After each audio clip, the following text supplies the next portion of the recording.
السلام علیکم ورحمۃ اللہ وبرکاتہ۔ میں رئیس اعظم حیدری کولکتہ انڈیا سے فضائل رمضان پیش کر رہا ہوں، سماعت فرمائیں۔ نبی کریم صلی اللہ علیہ وسلم کا ارشاد ہے کہ معتکف گناہوں سے محفوظ رہتا ہے اور اس کے لیے نیکیاں اتنی لکھی جاتی ہیں جتنی کہ کرنے والے کے لیے فائدہ۔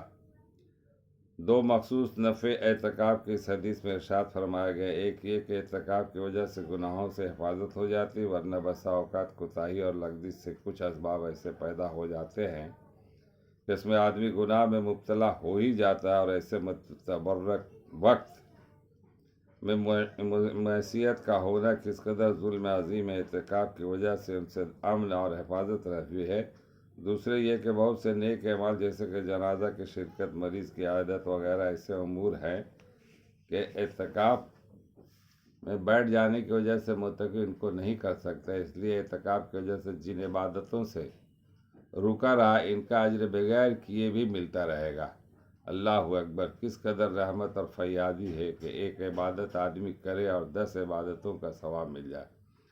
در حقیقت رحمت اللہ کی رحمت بہانہ ڈھونڈتی ہے اور تھوڑی سی توجہ اور مانگ سے دھواں دھار برستی ہے، مگر ہم لوگوں کے سرے سے اس کی قدر ہی نہیں، ضرورت ہی نہیں کرتے، ضرورت ہی نہیں، توجہ کون کرے اور کیوں کرے کہ دین کے وقت ہی ہمارے قلوب میں نہیں۔ اس کے الطاف تو ہیں عام شہیدی سب پر، تجھ سے کیا ضد تھی اگر تو کسی قابل ہوتا۔ اللہ تعالی ہم لوگوں کو پڑھنے اور سننے سے زیادہ عمل کرنے کی توفیق عطا فرمائے اور اعتکاف میں بیٹھنے کی توفیق عطا فرمائے۔ اعتکاف میں بیٹھنے کی وجہ کر بہت سے عبادتوں سے آپ محروم ہیں، مگر اللہ تعالیٰ اس کا بھی اجر دے رہا ہے، یہ بہت بڑی بات ہے۔ وما علینا الا